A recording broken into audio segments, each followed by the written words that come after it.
हमारी रिकॉर्डिंग यहाँ पे स्टार्ट हो चुकी है. सो नाउ लेट मी.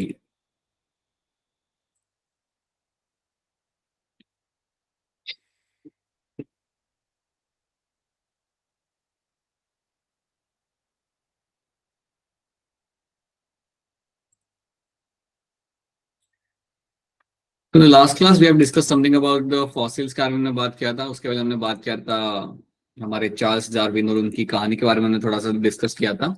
उनके शिप का नाम क्या था? चार्ल्स डार्विन के शिप का नाम क्या था? HMS beagle. बिल्कुल सही. राइट. उनकी और जो उन्होंने बुक लिखी थी उसका नाम क्या था? Origin of Species. Right. And then there was Alfred Wallace जिन्होंने सेम ऑब्जर्वेशन किए थे जो डार्विन ने किए थे. इनका भी आइडिया सेम ही था. ठीक है. Then we have discussed the fossils. Over here. Fossils हमने यहाँ पे डिस्कस किए थे एंड वी हैव डिस्कस कि कैसे आपके फॉसिल्स को आप स्टडी करके बता सकते हो कि वो टाइम पे आपका कैसा एनवायरमेंट रहा होगा. You can also know that कि आपके जो सबसे लोअर स्ट्रेटा में जो आपको फॉसिल मिलेगा that will be the oldest fossil. और जो आपको जो ऊपर वाले स्ट्रेटा में जो आपको फॉसिल मिलता है वो आपका काफी नया फॉसिल होगा. हाँ जी अलजिया, गुड इवनिंग. सो ये हमने देखा था. Right. That is something we have seen. हमने कुछ फॉसिल्स की यहाँ पे बात की थी. फॉसिल्स लाइक योर डायनासोर के फॉसिल आप यहाँ पे देख पा रहे हो आप. अब आप ये बात आप जानते हो, यही बात मैं आपको पहले भी बता चुका हूँ कि आपके कई सारे एनिमल्स लाइक आपके एंसेस्टर्स में से ही बने. All of them have form from the ancestors.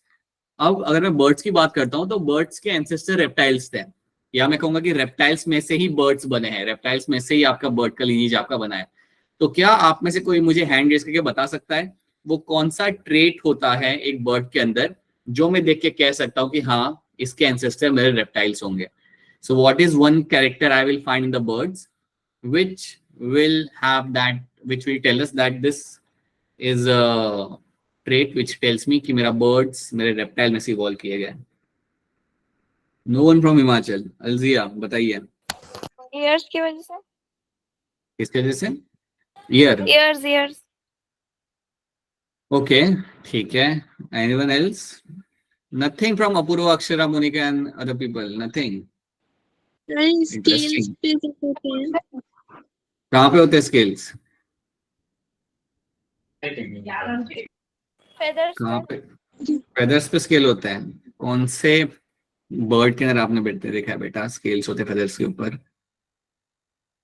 People I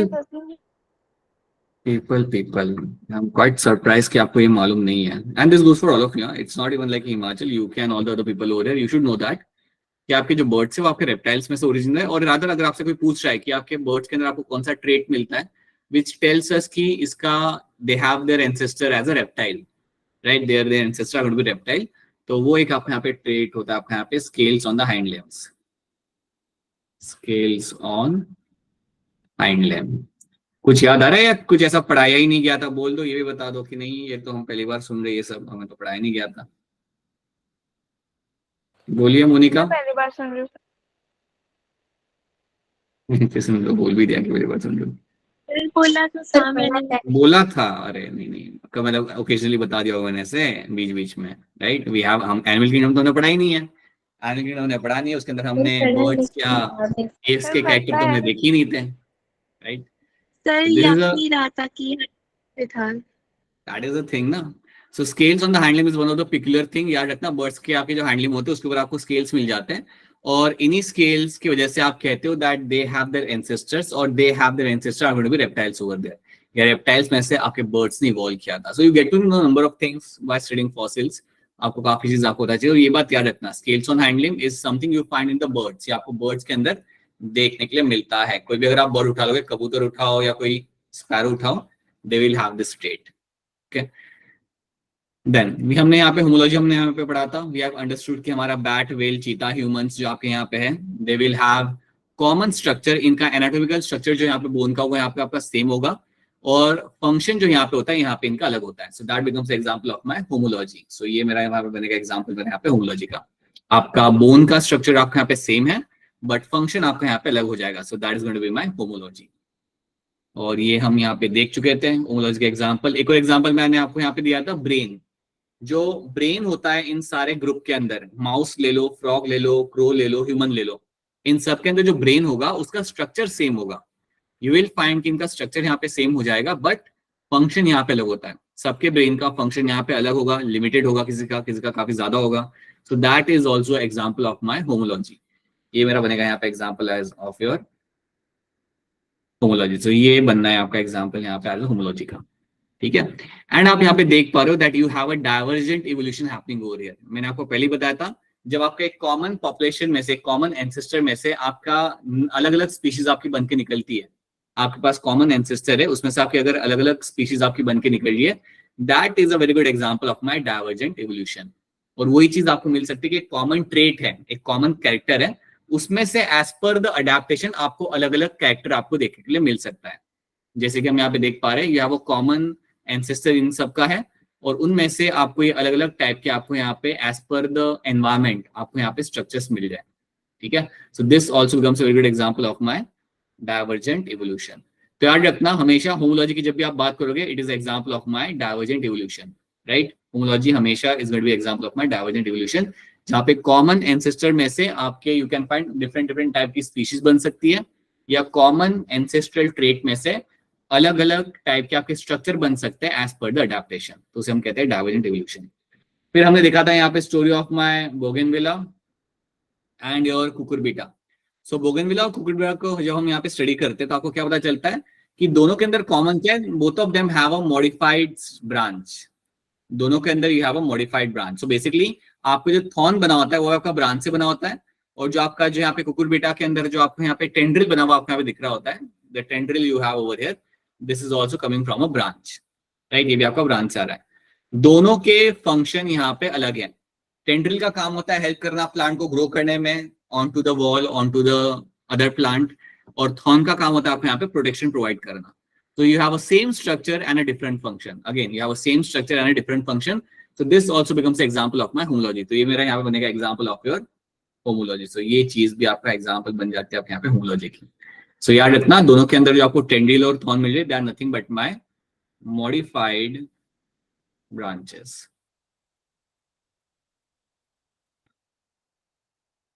They're going to be your modified branches over here. ठीक है, तो ये चीज आपको यहाँ पे रखनी है। So that's also represent the homology in this. तो ये हमने यहाँ पे देख लिया। तो होमोलॉजी के साथ हमेशा रखना, जब भी आपके सामने होमोलॉजी टर्म आएगा उसके साथ आपको एक ही टर्म हमेशा याद रखना है, and that term is going to be my divergent evolution. So जब भी आपके सामने होमोलॉजी टर्म आता है तो यू शुड नो दैट यहाँ पे सिर्फ आप एक ही टर्म इसके साथ एसोसिएट करोगे, and that is my divergent evolution. क्या ये टर्म आपको समझ आ रहा है आप सबको? यहाँ पे we have done this thing in the last class. Is this clear? Yes. Yes, sir. You have this divergent evolution which will be happening over here. Now, let's talk about something like your analogy. यहाँ पे analogy की हम यहाँ पे बात करते हैं। अब जब मैं यहाँ पे एनालॉजी की बात कर रहा हूँ तो ये भी एक आपका टर्म है जो काफी इंटरेस्टिंग है। अब इस टर्म में आपको यहाँ पे क्या होते हुए मिलेगा, इस टर्म को अगर मैं सिंपल लैंग्वेज अगर डिफाइन करूं, so that simply means you have same function but different structure. You have a different structure. You have a same function but you have a different structure. इसको हम बोलते हैं यहाँ पे as analogy. This is something called as my analogy. अब इसका example सबसे बढ़िया सबसे सिंपल एग्जांपल इसका मैं आपको बताना चाहूंगा।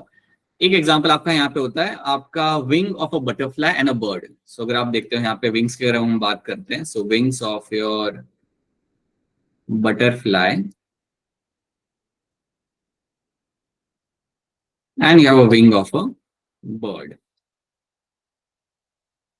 अब आप सोचो थोड़ा, आपके पास दोनों के पास इनके पास विंग्स होते हैं, एंड अगर आप देखोगे तो अगर आप एक बटरफ्लाई का विंग देखते हो तो किससे बना हुआ होता है? It is made of like a protein. उसमें ज्यादा कुछ नहीं होता, उसमें कोई मसल्स या बोन्स उसमें नहीं होती।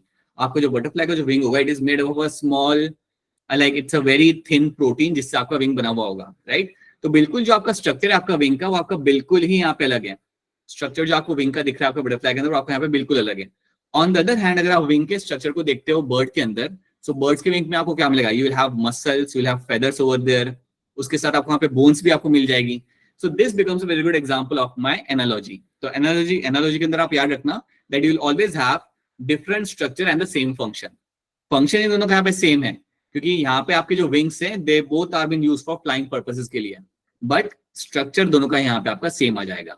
अगर आप विंग्स ऑब्जर्व करते हो बर्ड की, तो याद रखना बर्ड की विंग्स आपकी बहुत अलग होती है। बर्ड्स के विंग के अंदर आपको लेंगे आपके यहाँ पे bones, you will have bones, you will have something like your muscles,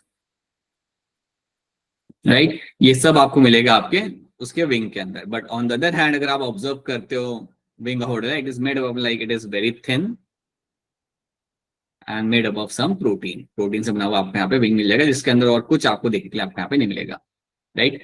so this is a example of my analogy. So you have a different structure but they will have a same function वहां पे उनका पे same हो जाता है। तो ये एक एग्जांपल आपको यहाँ पे याद रखना है। एक और एग्जांपल मैं आपको यहाँ पे दूंगा, this one more example I will give you, जिससे आपको शॉर्ट हो जाएगी कि यहाँ पे क्या हो रहा है। Second example here is going to be, let's say your eye of eye की हम बात करते हैं, eye which you find in the octopus and eye जो हमें मिलती है हमारे ह्यूमंस के अंदर।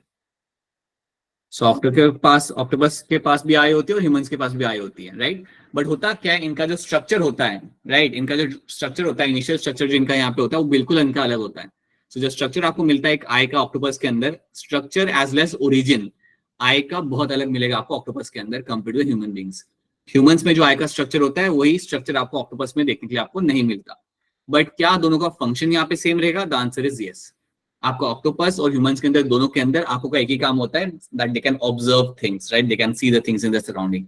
सो that also over here becomes example of my analogy. याद रखना both octopus and human have a different origin of the eye, इनका ओरिजिन भी अलग होता है एंड स्ट्रक्चर भी आपको यहाँ पे अलग होगा।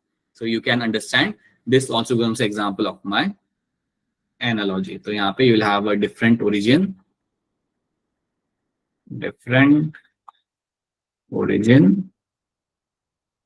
And structure of I, but function इनका यहाँ पे रहेगा सेम। फंक्शन तो दोनों का यहाँ पे सेम रहेगा, आसपास क्या हो रहा है देखना। So that's going to be a second example हो गया। अब बताओ क्या इतनी बात आप सबको यहाँ पे समझ आ रही है? Is this clear to all of you? Yes, sir. Yes, yes, yes, sir. कहीं पे भी कुछ अटक रहे हो तो that is something will be finding over here. तो ये दो चीजें आपको मिले तो आपको यहाँ पे याद रखनी है।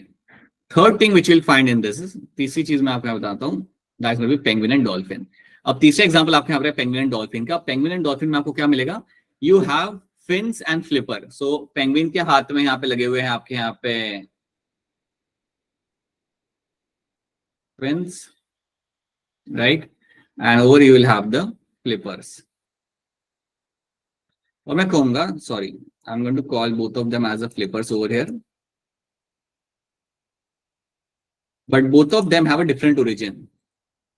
So you have a flipper over here, यहाँ पे भी इसके पास यहाँ पे फ्लिपर है, राइट, यहाँ पे भी इसके पास यहाँ पे इसका फ्लिपर है, बट इन दोनों का जो ओरिजिन आपका यहाँ पे होगा वो यहाँ पे अलग होगा।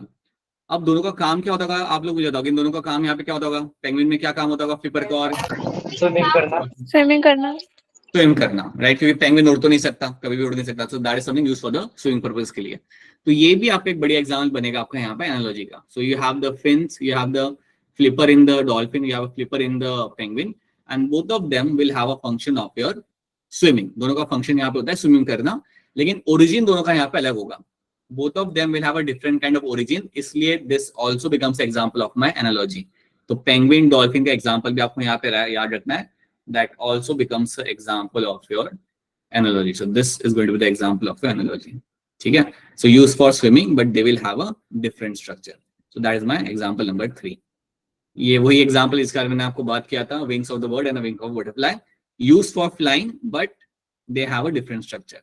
Function same है, structure आपका यहाँ पे अलग है, बिल्कुल अलग structure आपका यहाँ पे, but they have a same function. ये भी आपका example बनेगा आपका यहाँ पे एक analogy का।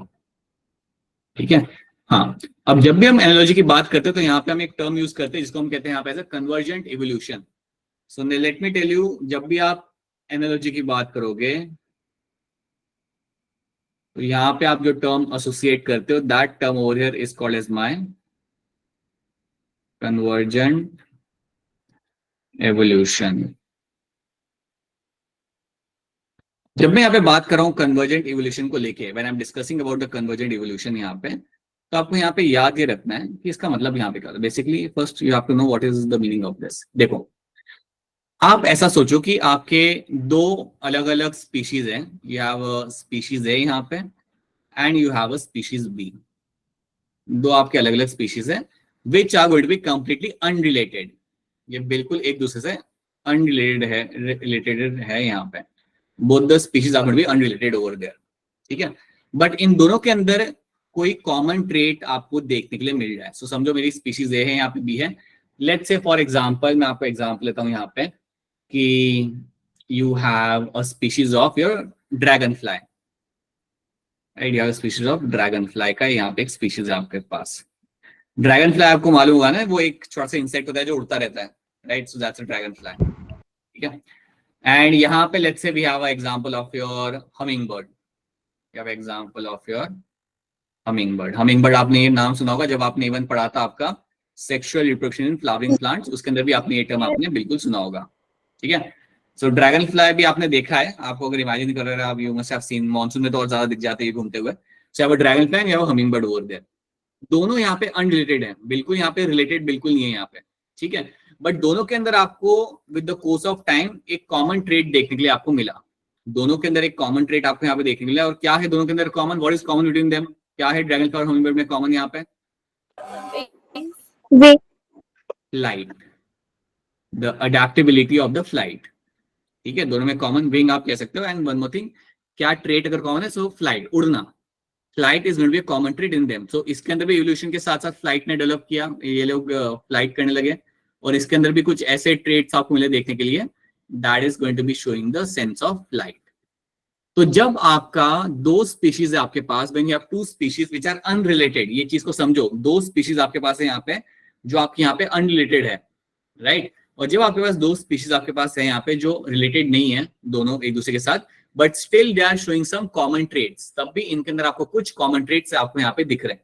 क्यों ये कॉमन ट्रेट्स आपको यहाँ पे दिख रहे हैं? बिकॉज उनकी रिक्वायरमेंट है, एक हमिंग बर्ड की रिक्वायरमेंट है उड़ना, ड्रैगन फ्लाई की भी रिक्वायरमेंट है यहाँ पे उड़ना। So that is why these two things are going to be the common traits. तो यहाँ पे आपको इनके बीच में common traits आपको मिलेंगे देखने के लिए। जब आपको इस टाइप का evolution होते हुए मिलेगा, when you find such kind of evolution happening, so this becomes example of my convergent evolution. तो convergent evolution में याद रखना कि you will have two species which are unrelated will show some common traits with the course of time। इन दोनों के अंदर कोई common trait develop किया है जो दोनों के अंदर common है, लेकिन दोनों species बिल्कुल ही related नहीं है। तो ऐसे टाइप के इवोल्यूशन को हम बोलते हैं यहाँ पे as a convergent evolution. Such kind of evolution over there is called as my convergent evolution. तो ये एक चीज आपको यहाँ पे याद रखनी है, this is one thing you all have to understand. तो ये आप याद रखना as example of my convergent evolution. क्या ये बात आप सबको यहाँ पे समझ आ रही है? Is this thing clear to all of you? Yes sir. Yes sir. Yes sir. हाँ, अब मैं आपको यहाँ पे, बोलो महेश, बोलो क्या कहना चाहते हो, बताओ। मनीष, इसमें ऐसा हो रहा है ना कि अगर मैं आपको एक एग्जांपल दूं, एक एग्जांपल बना के आपको समझाता हूँ, ठीक है, रुको, let me make example over here. एक काम करते हैं मनीष, 2 मिनट रुक जाओ, मैं आपको एग्जांपल एक आगे एक टॉपिक आएगा उसके अंदर एक एग्जांपल बताता हूँ इसका, right, so you able to relate to that example, like just wait right now, I will tell you, ठीक है।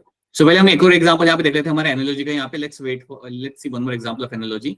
तो you have a potato and you have a sweet potato, okay। अब दोनों में कॉमन क्या है? कोई बताएगा इन दोनों में कॉमन क्या है यहाँ पे? Grow in the soil. बोलो बोलो शिवा, बोलो।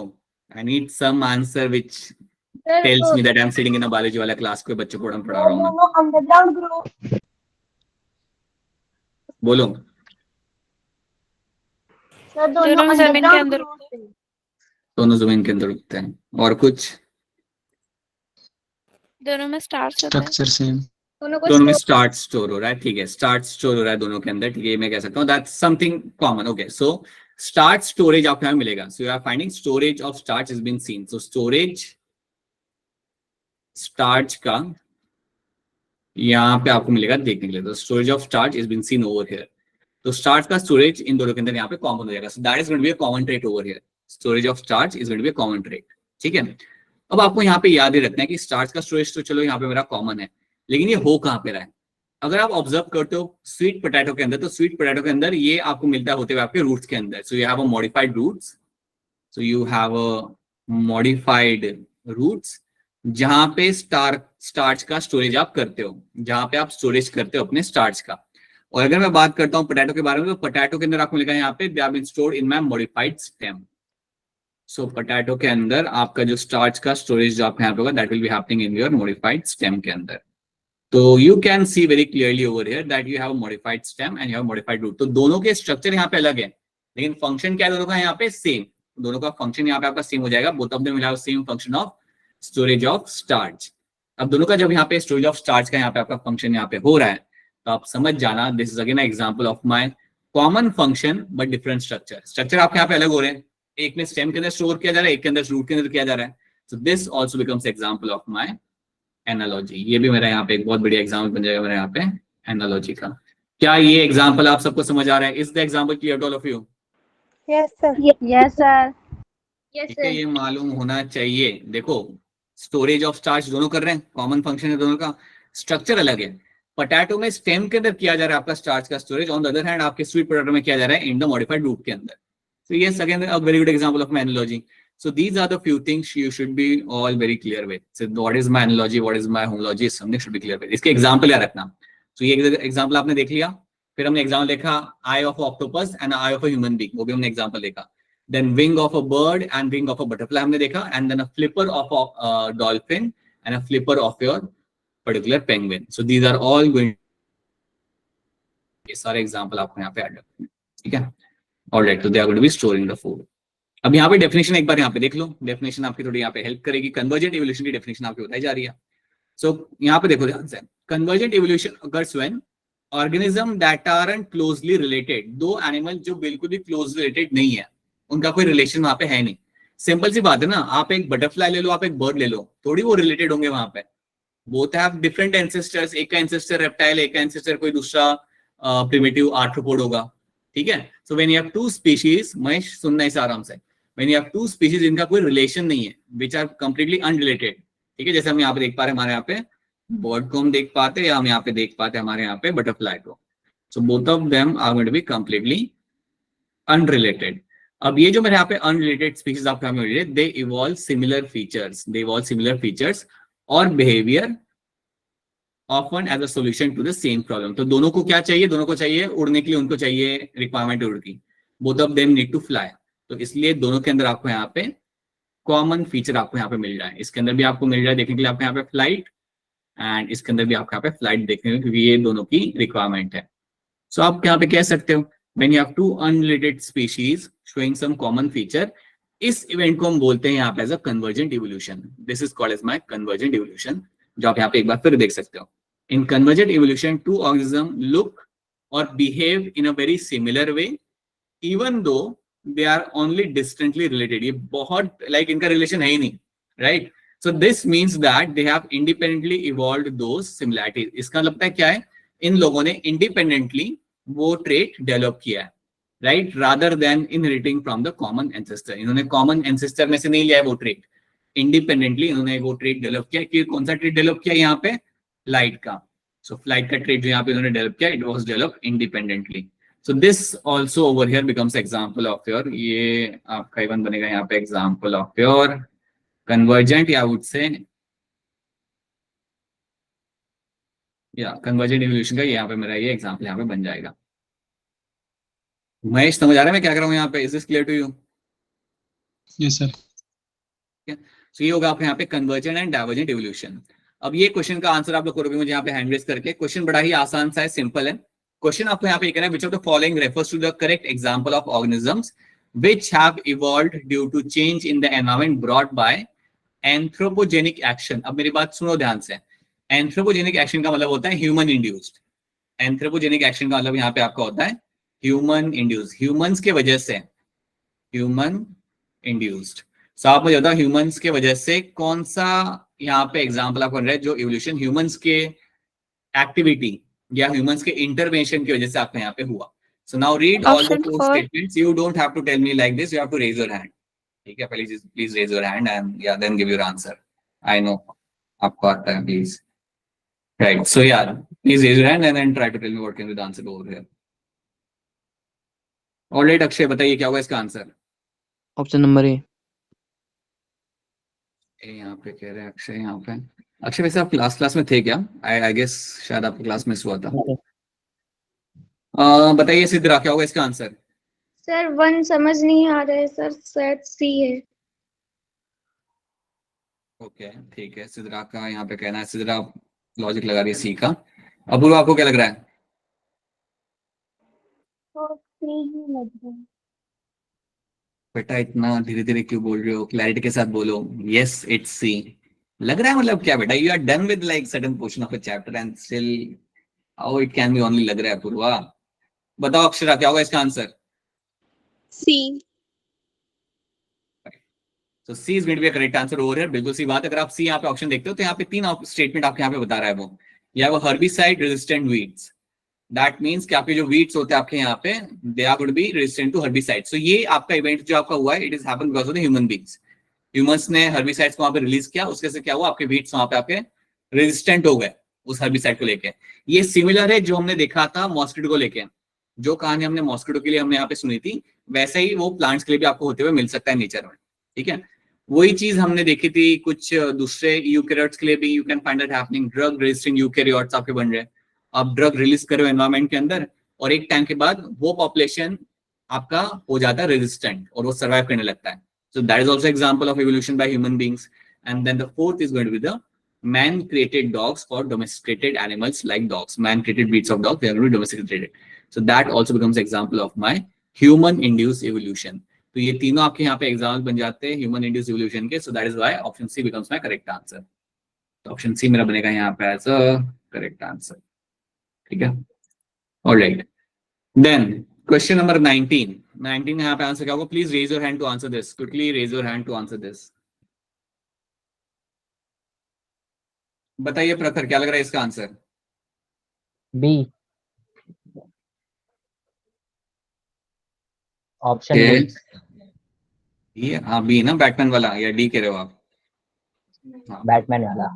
काजल बताओ क्या होगा इसका answer? Option B sir. That is going to be a correct answer, Kajal. And all of you, yes, convergent evolution will be the correct answer. Clippers of the penguin and dolphin are the example of my convergent evolution. The similarities of the bone structure in the folding of the many vertebrates is an example of.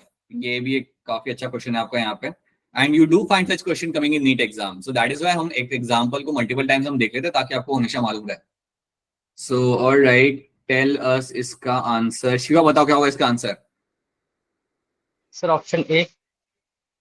Okay, Janvi क्या लग रहा है आपको? Option A sir. Right, option A becomes correct answer हो गया। Homology का ये एक बहुत बढ़िया स्टेटमेंट आपको यहाँ पे मिल जाएगा। सो आपके फोल्डिंग्स का स्ट्रक्चर आपके यहाँ पे सेम है, but they will have a different function. Okay, which of the following structure is homologous to the wing of the bird? इनमें से कौन सा आपका स्ट्रक्चर है जो आपका होमोलोगस होगा to the wing of the bird? Bird का जो विंग होता है उससे कौन सा स्ट्रक्चर आपके यहाँ पे होमोलोगस होगा? तो ये ध्यान से करना, take your time and then raise your hand. जल्दबाजी में हैंड मत रेज कर देना। विंग ऑफ द बर्ड, चलो हिंट दो थोड़ी आपको, बिना हिंट के आंसर। तनप्रीत क्या लग रहा है आपको? सर दिल्ली वाला डी।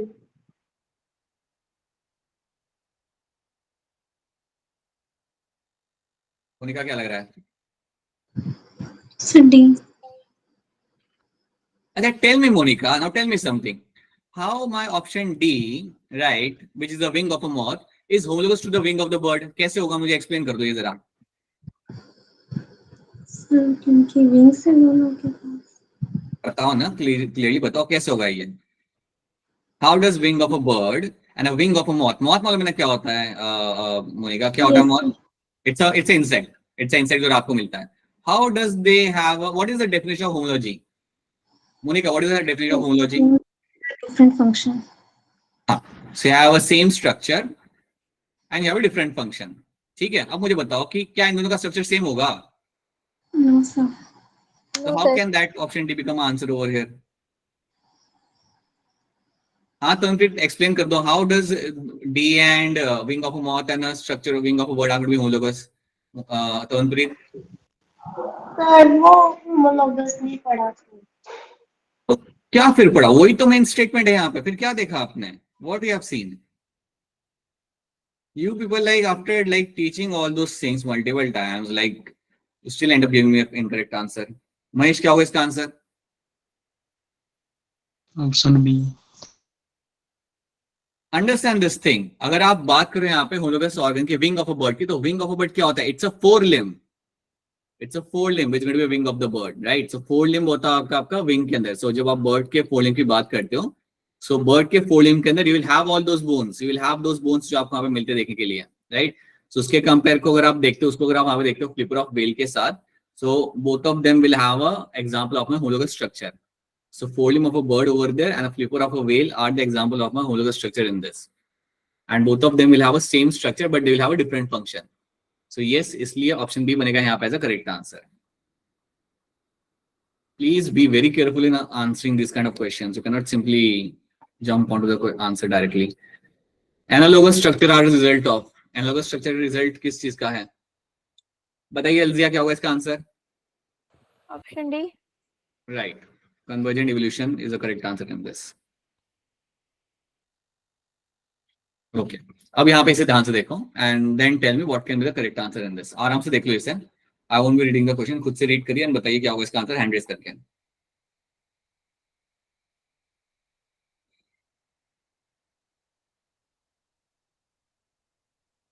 क्या लग रहा है शिवा, क्या होगा इसका answer? Sir option D. Rani, क्या लग रहा है? Sir, option D.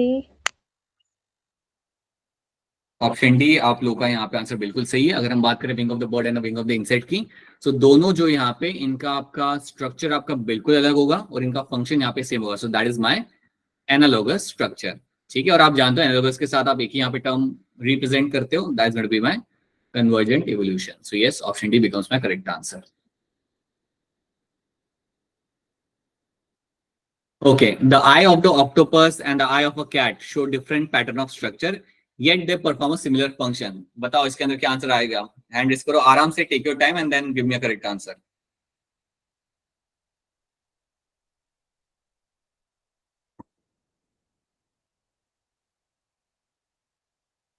बताइए सिद्रा, बताइए क्या होगा इसका आंसर? Sir, A. यहाँ पे कह रहे हैं. शिवा, आपको क्या लग रहा है? Sir option A.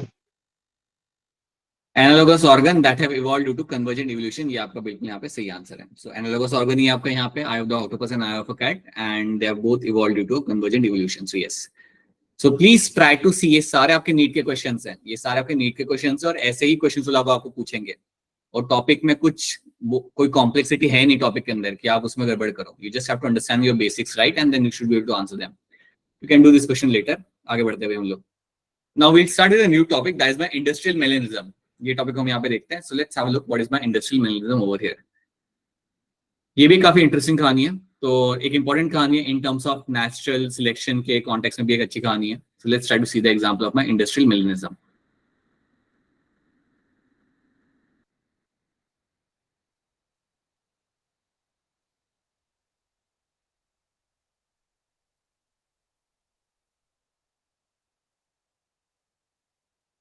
So Biston betularia is the name of the moth. Is the name of the moth. और ये moth लगभग 1950s के अंदर यूके में काफी आपको ये देखने के लिए मिलता था. अब ये जो आपके सामने जो moth का नाम लिखा हुआ, इट्स अ moth, और इसके आपके दो आपके मॉर्फ आपको मिलते हैं या दो वेराइटी आपको मिलती थी. स्पीशीज सेम है बट इसके दो वेराइटी आपको वहां पे मिल जाती है. एक वेराइटी इसकी होती है, एक वेरिएंट जो इसका होता है वो इसका होता है व्हाइट कलर का, और जो दूसरा वेरिएंट इस moth का जो होगा वो आपका यहाँ पे होगा डार्क कलर का या वुड से ब्लैक कलर का. सो दो वेरिएंट आपको यहाँ पे देखने के लिए मिलते हैं इस मॉथ के. अब ये मॉथ क्या करता था ना, ये जो मॉथ की जो पॉपुलेशन थी वो आपको बेसिकली ट्री पे बैठी हुई आपको मिलती थी. तो ये मॉथ जाके कहाँ पे बैठता था? It used to go and sit on the tree. अब यूके में 1950s के अंदर आपको क्या मिलता था कि आपके जो ट्रीज होते हैं, trees are been covered by my lichen. So trees जो आपके होते हैं they are covered by lichen. So they are going to be covered by lichens.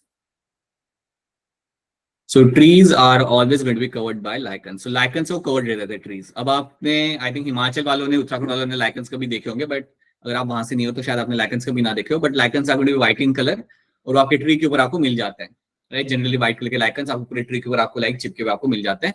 So trees were covered by my lichens, मेरे trees पूरे lichen से यहाँ पे मेरे कवर्ड होते थे। अब जब ये मेरा मॉथ जाके बैठता था उस ट्री के ऊपर, तो व्हाइट वाला मॉथ तो दिखता ही नहीं था, क्योंकि वो व्हाइट के ऊपर, व्हाइट बैकग्राउंड के ऊपर व्हाइट मॉथ जाके बैठ रहा है, तो वो आपको वहां पे दिख नहीं रहा। और ब्लैक वाला मॉथ आपको दिख जाता था। सिंपल सी बात है, व्हाइट बैकग्राउंड पे जाके ब्लैक कलर का मॉथ दिखे बैठेगा तो आपको काफी क्लियरली दिख जाएगा। तो आप ये बात याद रखना कि before industries were set up, before pre industry era, so इसे हम बोलेंगे यहाँ पे प्री इंडस्ट्री एरा, तब यूके में कोई इंडस्ट्री नहीं थी। सो प्री इंडस्ट्री एरा के अंदर आपको यहाँ पे क्या मिला देखने के अंदर, यू आर फाइंडिंग कि मौत की दो पॉपुलेशन आपको यहाँ पे मिल रही है, और दो में से कौन सी यहाँ पे आपको देख नहीं पा रहे, कौन सी मौत है जो आप यहाँ पे देख नहीं पा रहे क्लियरली? व्हाइट वाला मौत में यहाँ पे देख नहीं पा रहा, और ब्लैक वाला मुझे काफी क्लियरली यहाँ पे दिख रहा है कि व्हाइट वाला कैमोफ्लेज हो रहा है मेरे लाइकन्स के साथ। अब आप यहाँ पे एक चीज याद रखना, this one thing you have to know, कि इस पिक्चर के अंदर भी आपको ब्लैक वाला तो क्लियरली दिख रहा होगा, व्हाइट वाला भी वहां पे है। अगर आप थोड़ा ध्यान से देखोगे तो व्हाइट वाला भी आपको वहां पे बैठा हुआ आपको मिल जाएगा। ये यहाँ पे अगर आप देखते हो ना, राइट, ज्यादा फोन पास में मत लेके जाना आंखों के, बट यू विल फाइंड देखिए आपको व्हाइट वाला मॉथ भी आपको यहाँ बैठा हुआ आपको मिल जाएगा। सो व्हाट वाज हैपनिंग हियर ना, दैट इंडस्ट्री बनने के पहले, कोई भी वहां पे इंडस्ट्रियलाइजेशन होने के पहले आपके ये दोनों पॉपुलेशन वहां पे रहते थे, और इनमें से सबसे ज्यादा फायदा होता था व्हाइट वाले को, क्योंकि पीछे व्हाइट वाला background. So what was happening कि जो भी बर्ड्स आते थे, they were picking on the black moth. So जो भी बर्ड्स आसपास उड़ के जा रहे होते थे तो किसको खाते थे? ब्लैक वाले को।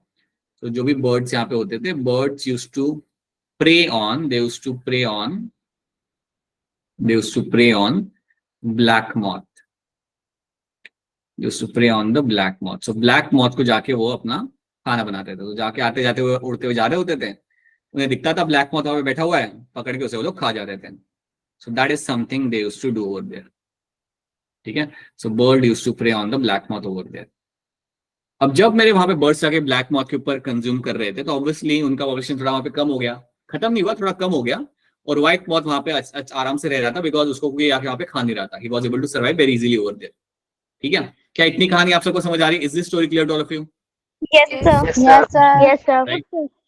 ठीक है, अब यहाँ पे क्या होगा, once we are done with that, now we will go to see one more thing, कि अब यहाँ पे आपका हुआ industrialization. So now you have post industry setup. एक बार आपके यहाँ पे इंडस्ट्री सेटअप हो गई, जैसे ही आपके उस हैबिटेट के अंदर, उस एरिया के अंदर जैसे आपके यहाँ पे इंडस्ट्री सेटअप हो गई, तो इंडस्ट्री से आता था आपका काफी ज्यादा पोल्यूटेंट। सो इंडस्ट्री जब आपके यहाँ पे सेटअप हो गई, तो इंडस्ट्री से आने लगा आपके यहाँ पे पोल्यूटेंट। सो इंडस्ट्रीज ऑब्वियसली, अगर आप कोई भी इंडस्ट्री सेटअप कर रहे हो, देन आपको वहाँ पे पोल्यूटेंट आपको आते हुए आपको मिलेगा।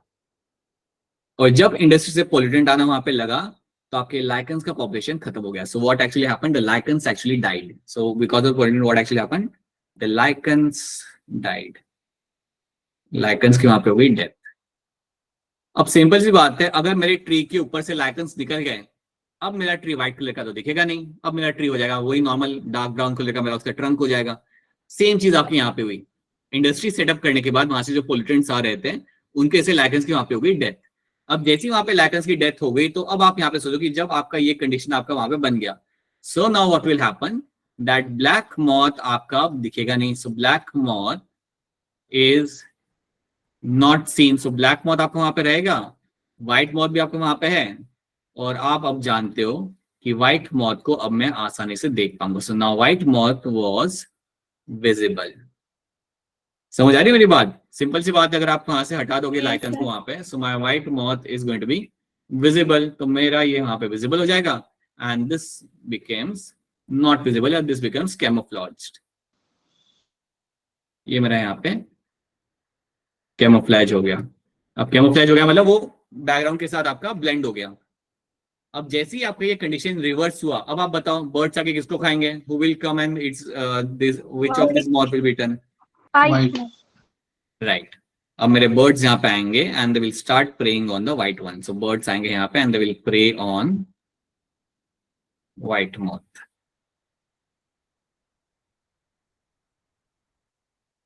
They will come and start preying on the white moth.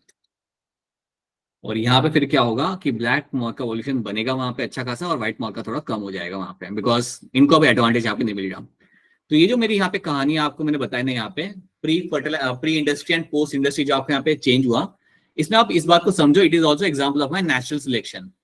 आपके पास दो वेरिएंट थे, आपके पास स्टार्टिंग से दो वेरिएंट थे, एक था आपके पास व्हाइट और एक था आपके पास ब्लैक। ब्लैक वाले को फायदा कब हुआ? जब कंडीशंस चेंज हुई। जैसे ही आपके एनवायरमेंट के अंदर कंडीशंस चेंज हुई, ब्लैक वाला जो था, जो आपका वो जो पॉपुलेशन था, उसको वहां पे फायदा हुआ। और फायदा किस तरीके से हुआ? वो अपने आप को कैमोफ्लेज कर पा रहा था अपने एनवायरमेंट के साथ। और जैसे उसे वहां पे फायदा हुआ कंडीशंस को चेंज होने के बाद, जैसे ही आपका इंडस्ट्री सेटअप हुआ, तो उसका वॉल्यूशन फिर वहां पे सर्वाइव कर गया और व्हाइट का वॉल्यूशन वहां पे कम हो गया। लेकिन जब इंडस्ट्री सेटअप नहीं थी, जब इंडस्ट्रीज आपके आसपास नहीं थी, तब व्हाइट वाले को फायदा हो रहा था, क्योंकि व्हाइट आपका बैठ रहा था ट्री के ऊपर और लाइकन से वहां पे, so white was not able to be seen, and that is when he was getting the advantage over there. तो यही होता है इवोल्यूशन में। अगर आपके एनवायरमेंटल चेंज अगर आपके यहाँ पे हो रहे हो, then some of the traits, some of the variants will get advantage over other variants. और वही चीज आपको यहाँ पे देखने के लिए आपको यहाँ पे मिल रही है। So this is something you have to know. ये देखो, ये है आपका पोस्ट इंडस्ट्री वाला पिक्चर। आपका व्हाइट बहुत आपको यहाँ पे क्लियरली दिख रहा है, ब्लैक वाला भी अभी तो आपको यहाँ पे दिख रहा है, बट बर्ड्स को अगर आप देखोगे, बर्ड्स के कॉन्टेक्स्ट में अगर आप सोचोगे, तो इतना क्लियरली वो आपको वहां पे दिखेगा नहीं उड़ते उड़ते हुए। So this is what you find happening over there, and this is the example of my industrial melanism. Melanism यहाँ पे टर्म इसलिए यूज किया गया, मेलेनिज्म मतलब मेलेनिन मतलब आपका डार्कनिंग करता है स्किन की। इसको याद है? किसी ने ये टर्म सुना है 11th के अंदर? Term loan as melanin, right? Amino acid होता है। Melanin is not amino acid. It's a hormone. It's a hormone, ठीक है? स्किन कलर को डार्क करता है। डार्कनिंग ऑफ स्किन के लिए जाना जाता है। It's a hormone. तो Okay. ये हेयर में भी It is something known for the darkening of the skin, right? Not the hair. So darkening के लिए जाना जाता है ये. So it is basically will be stimulated by melanocyte stimulating hormone. So basically इसको आप बोलोगे ये जो आपका प्रोटीन है, इसको स्टिमुलेट करता है आपका मेलानोसाइट स्टिमुलेटिंग हार्मोन, MSH। एक MSH नाम का हार्मोन होता है आपके यहाँ पे, जो जाके इसको स्टिमुलेट करता है।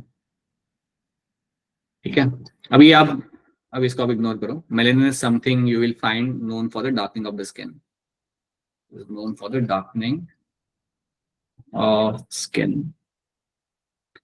वो जो ब्लैक लेपर्ड होता है ना, ब्लैक लेपर्ड जिसे हम बगीरा कहते हैं, जो आपको फॉरेस्ट में मिलता है, उसको आप बोलते हो, हाँ उसको आप बोलते हो मेलेनिस्टिक लेपर्ड।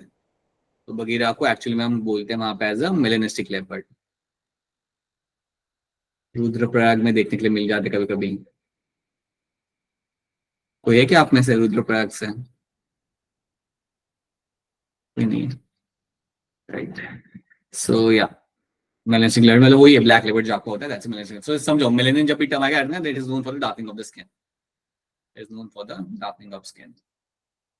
Alright, so ये है मेरी यहाँ पे कहानी of my industrial melanism, ये मेरी यहाँ पे कहानी हो जाती है। ठीक है, so I hope ये स्टोरी आपको यहाँ पे क्लियर है। बड़ी सिंपल सी कहानी है। अगर इसके ऊपर कोई भी कुछ अगर क्वेश्चन पूछ रहा है आगे पीछे घुमा के, then you should be able to answer this. This is the scientific name of my mod. Alright, चलिए आगे बढ़ते हैं।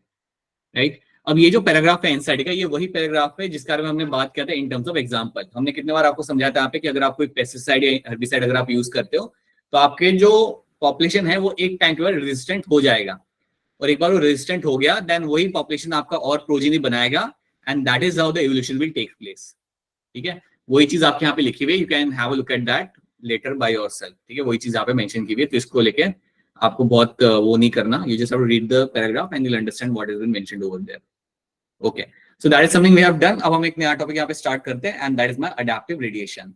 बहुत ही इंपॉर्टेंट टॉपिक है, और काफी ये टॉपिक है जो एनसीईआरटी में बहुत सही से एक्सप्लेन नहीं किया हुआ। मतलब एनसीईआरटी में लाइक कुछ लाइंस के अंदर उन्होंने यहाँ पे एक्सप्लेन किया हुआ है, लेकिन अगर आप इसको थोड़ा अच्छे से पढ़ोगे देन यू रियलाइज कि इसमें है क्या।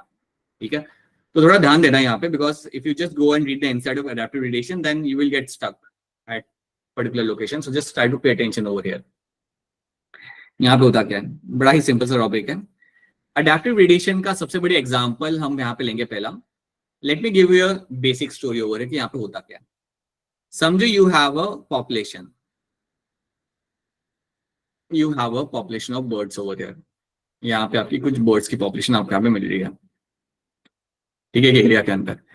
अब इस पॉपुलेशन में वो बर्ड्स जो आपको यहाँ पे मिल रहे हैं, वहां पे काफी ज्यादा उनका नंबर बढ़ गया। अब ज्यादा वहां पे उनका नंबर यहाँ पे बढ़ चुका है, लाइक नंबर उनका काफी ज्यादा हो चुका है रह के। अब सिंपल सी बात है, अगर आप एक एरिया में बहुत लंबे टाइम के लिए अगर आप रह रहे हो, तो आपके बीच में कंपटीशन बढ़ेगा। आपका अगर नंबर बढ़ेगा तो कंपटीशन भी आपका बढ़ेगा, और अगर आप वहाँ पे कंपटीशन बढ़ रहा है देन रिसोर्सेज के लिए आपको थोड़ा होगा ना, दौड़ाम दौड़ी करनी पड़ेगी वहां पे। So now what happens now, assume that you have a population, you have a of birds over here, और ये पॉपुलेशन अब यहाँ से निकल के किसी दूसरे आइलैंड पे जाता है. आसपास कुछ आइलैंड है आपके पास, यहाँ पे समझो यहाँ पे एक आइलैंड है, यहाँ पे एक आइलैंड है, यहाँ पे एक आइलैंड है, और यहाँ पे एक आइलैंड है. ऐसे 3-4 आइलैंड आपके यहाँ पे है, और यहाँ से आपके बर्ड्स निकल के इन आइलैंड की तरफ जाना चालू करते हैं. तो मतलब सब नहीं, कुछ कुछ जाएंगे. लाइक कुछ पॉपुलेशन यहाँ पे चला गया, कुछ 10,000 पॉपुलेशन आपका यहाँ पे चला गया, right. Some population of bird went over here and some population of birds started going over there. क्यों गए? बिकॉज उनकी रिक्वायरमेंट थी माइग्रेट करना. क्यों रिक्वायरमेंट थी? क्योंकि उस एरिया के अंदर आपका रिसोर्सेज आपके पास कम थे, so they migrate to a different place. Okay, अब जब मेरे यहाँ पे बर्ड्स निकल के अलग अलग आइलैंड पे गए, so these are all my islands, these are all going to be your islands over here. अब मेरे जब बर्ड्स यहाँ से निकल के मेरे अलग अलग आइलैंड के ऊपर जा चुके हैं, तो वहां पे जाके क्या उन्हें पता चला, वहां पे जो खाने को मिल रहा है हमें वही खाना पड़ेगा. So they went to this particular island, और समझो वो आइलैंड के पास उन्हें जाके पता चला, मतलब समझो मेरा बर्ड ए है, राइट. मेरा बर्ड ए पॉपुलेशन जो ए है मेरा, वो ए इस आइलैंड पे गया, और उन्हें पता चला कि यहाँ पे हमें सिर्फ मिल रहे खाने के लिए यहाँ पे फ्रूट्स, यहाँ पे हमें सिर्फ फ्रूट्स खाने के लिए मुझे यहाँ पे मिल रहे हैं, राइट. सो क्या होगा, ये जो ए बर्ड यहाँ पे होगा ना, ये जो ए पॉपुलेशन जो मेरा यहाँ पे होगा, ये इवॉल्व करेगा as per the adaptation of that particular food. ये जो ए पॉपुलेशन मेरा यहाँ पे, ये अडेप्ट करेगा उस एनवायरमेंट के अंदर, उस एरिया के अंदर, और after a course of certain years, कुछ 50, 60, 100 सालों के बाद आपको क्या मिलेगा कि ये जो मेरा पॉपुलेशन होगा ना, ये बिल्कुल अलग हो चुका होगा मेरे कॉमन पॉपुलेशन के साथ. This is my common ancestor, ये है मेरा यहाँ पे कॉमन एंसेस्टर, और ये जो मेरा पॉपुलेशन था, पॉपुलेशन ए, ये मेरा नए आइलैंड पे गया, जहां पे सिर्फ आपको मिल रहा था खाने के लिए क्या, फ्रूट्स. और उन्होंने वहां पे क्या किया, वहां पे जाके उन्होंने किया वहां पे अडेप्ट. अब जब आपने वहां पे जाके अडेप्ट किया, अब अडेप्ट करना क्यों जरूरी था, क्योंकि अगर आपको वहां पे रहना है, अगर आपको वहां पे सर्वाइव करना है, तो आपको फ्रूट्स ही खाने पड़ेंगे. तो उन्होंने अपने आप को वहां पे जाके अडेप्ट किया, और अडेप्ट करने के बाद क्या हुआ, 100-200 सालों के बाद you will find this population becomes a different species. ये जो पॉपुलेशन है आपके यहाँ पे, it becomes a different species. ये आपकी एक डिफरेंट स्पीशीज आपके यहाँ पे बन चुकी है, और वो इतनी अलग हो चुकी है कि अगर उसको आप पकड़ के वापस अगर यहाँ पे लाओगे ना, तो वो ये वाले बर्ड्स के साथ मीटिंग नहीं कर पाएगी. याद रखना, दो स्पीशीज अगर अलग अलग हो, तो अगर दोनों को अगर आप साथ में रखोगे तो वो लोग मीटिंग नहीं करेंगे. तो वही चीज अगर मैं इन बर्ड्स को वापस यहाँ पे लेके आऊंगा ना कॉमन एंसेस्टर्स के साथ, तो they will not do the meeting, because ये लोग अब इवॉल्व कर चुके हैं. They have evolved and they have become a different species. और एक और चीज याद रखना, इनकी जो बीक होगी ना, यहाँ पे जो इन बर्ड्स की बीक होगी, वो बहुत अलग होगी आपके नॉर्मल पॉपुलेशन से. क्योंकि उनकी बीक कैसे होगी, their beak must have be a beak to eat the fruit. So इनकी जो बीक होगी वो इस तरीके से बन चुकी है टू ईट फ्रूट्स. अगर आपको फ्रूट्स को ही खाना है, तो उस हिसाब से आपकी बीक यहाँ पे बन चुकी होगी. ठीक है, तो यहाँ पे एक स्टोरी आपकी बन चुकी है. उसी तरीके से आप यहाँ पे देखो कि आपका यहाँ पे एक पॉपुलेशन बीबी था, आपका पॉपुलेशन बीबी था, वो चला गया था दूसरे आइलैंड के ऊपर. अब जिस आइलैंड पे पॉपुलेशन बी मेरा यहाँ पे गया था, वहां पे उन्होंने क्या देखा कि यहाँ पे खाने के लिए है सिर्फ इंसेक्ट्स. यहाँ पे है सिर्फ मेरे यहाँ पे इंसेक्ट्स, और ये सारे इंसेक्ट मुझे मिले ट्री के ट्रंक के अंदर. ट्री का जो बार्क होता है ना, या ट्री का जो ट्रंक होता है, उसके अंदर ही मुझे यहाँ पे ये इंसेक्ट देखने के लिए मुझे यहाँ पे मिल जाए. तो अब यहाँ पे आपका क्या होगा, ये जो आपका जो पॉपुलेशन आपका यहाँ पे होगा, पॉपुलेशन बी जो आपका यहाँ पे होगा, इनकी जो बीक बनेगी 100-200 सालों के बाद, इनकी जो बीक यहाँ पे बनेगी वो इस तरीके से अडेप्ट की गई होगी ताकि वो इंसेक्ट को बाहर निकाल के खा सके, so that they can eat the insect from the tree trunk. अब अराउंड 100 सालों के बाद क्या होगा, that this population will become a different species. ये भी आपके यहाँ पे बिल्कुल अलग स्पीशीज बन चुकी होगी. और जब मैं कहता हूं कि ये डिफरेंट स्पीशीज बन चुकी है, याद रखना, अगर मैं इसको पकड़ के वापस यहाँ पे लाऊंगा ना, तो ये इनके साथ मीटिंग नहीं कर पाएंगे. You can not find them doing the crossing और मीटिंग, इनके बीच कभी नहीं हो पाएगा. And that is the indicator कि ये मेरी यहाँ पे डिफरेंट स्पीशीज मेरी यहाँ पे बन चुकी है. तो ये चीज आपको होते हुए वहां पे मिलेगी, and you will find this species will become a different species. तो ये चीज आप यहाँ पे समझो. अब सेम चीज आपकी इसके साथ भी होगी, पॉपुलेशन सी के साथ भी होगी. वो लोग अडेप्ट करेंगे as per the environment. Population D भी जो मेरा यहाँ पे होगा, वो अडेप्ट करेगा एज पर द एनवायरमेंट. और जैसे वो अडेप्ट कर रहा है, तो उस हिसाब से उसके फिनोटाइप भी चेंज होगा, उस हिसाब से उसका बीक का शेप भी वहां पे चेंज होगा. और ये जो आपका यहाँ पे हो रहा है, this is all coming from the common ancestor. तो अब देखो यहाँ पे एक कॉमन एंसेस्टर में से आपकी कितनी सारी अलग अलग स्पीशीज आपकी बन चुकी है, and they have gone to a different habitat.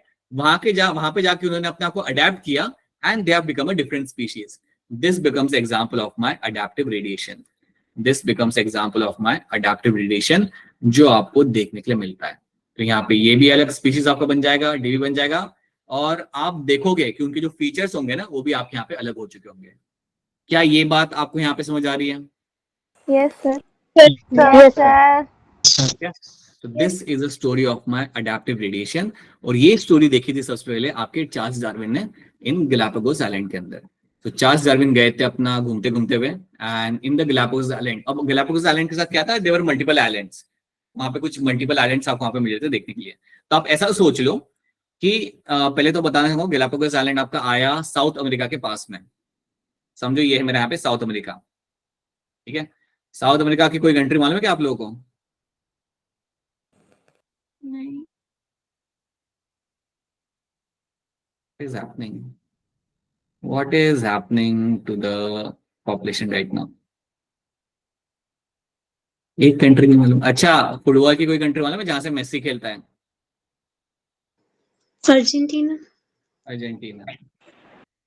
So Argentina south America में आया, ठीक है। अर्जेंटीना साउथ अमेरिका के अंदर आ गया आपका। इक्वाडोर साउथ अमेरिका में आया। ब्राजील सुना होगा, भी फुटबॉल खेलती है टीम, Yes, sir. राइट, ठीक है। Thank you so much. Yes, So that is something will all come in South America. So Brazil हो गया, वेनेजुएला हो गया, so this country will come in South America, ठीक है। तो समझिए साउथ अमेरिका का मेन कॉन्टिनेंट का मेन लैंड है, और इससे कहीं पे दूर आपको मिलेंगे आपके यहाँ पे गैलापागोस आइलैंड। सो ऐसे ही कहीं पे आपके दूर कुछ बहुत सारे आइलैंड्स आपको वहाँ मिल जाएंगे। सो you'll have such Galapagos island आप वहाँ पे लेंगे देखने के लिए। So these are going to be your Galapagos Island, right? So ये सारे हमारे यहाँ पे आपके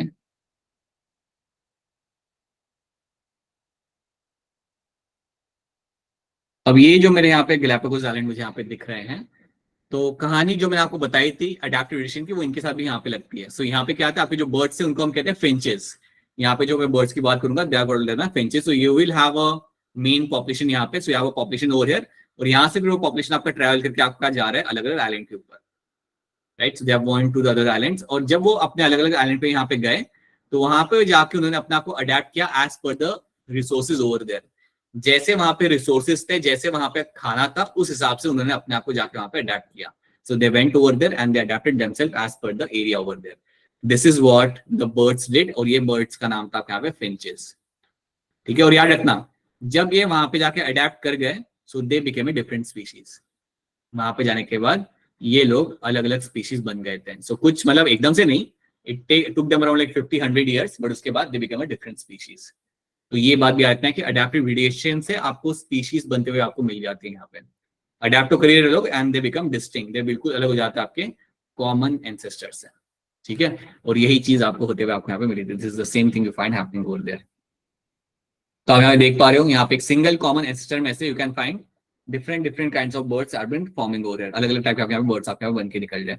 कुछ है जो इंसेक्ट को खा सकते हैं, कुछ है जो आपके सिर्फ सीड को खा सकते हैं, क्योंकि वहां पे चीजें आपको मिल रही है। कुछ आपके आइलैंड होंगे जहां पे आपको सिर्फ कैक्टस के सीड मिलेंगे, तो उन्हें खाना पड़ेगा, उसको ही कंज्यूम करना पड़ेगा। So some of them will start surviving on them, so उनकी भी बीक वहां पे आपकी अलग हो जाएगी। So यही चीज आपको यहाँ पे बताई जा रही है। This is a story of your adaptive radiation, ठीक है। एक और पिक्चर यहाँ पे देख लो, ये आपके फिंचेस की पिक्चर है आपके यहाँ पे, ये इनके साइंटिफिक नाम है। You can see the difference in the beak. Beak के अंदर आपको यहाँ पे आपका डिफरेंस आपको यहाँ पे दिख जाएगा। कोई बीक बनी हुई है फ्रूट खाने के लिए, कोई बीक बनी हुई है आपका इंसेक्ट खाने के लिए। So you can see the difference over there, ठीक है।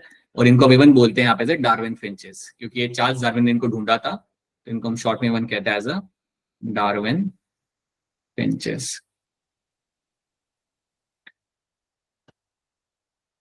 ठीक है।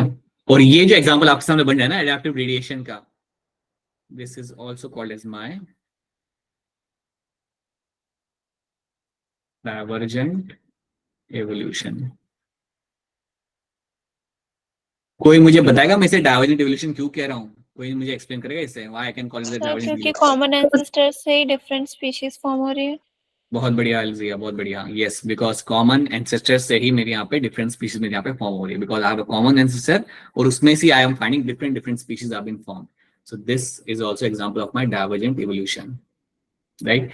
क्या यहाँ तक सबको सारी बातें समझ आ रही है? Is this clear to all of you? Yes, Yes, yes, sir. Yes, sir. बताइए महेश, कुछ कहना चाहते हो? अच्छा नहीं है, ठीक, okay, alright. So you can see now this one more example. एक और एग्जांपल आपके यहाँ अडैप्टिव रेडिएशन का, and that is example of my marsupials. चलिए देखते हैं क्या होते हैं मेरे यहाँ पे मार्सुपियल्स, ऑस्ट्रेलियन मार्सुपियल्स. जब भी आपके सामने ऑस्ट्रेलियन मार्सुपियल्स का टर्म आएगा ना, तो इसमें आप कुछ एग्जांपल याद रखना जो आपने देखे भी टीवी के ऊपर.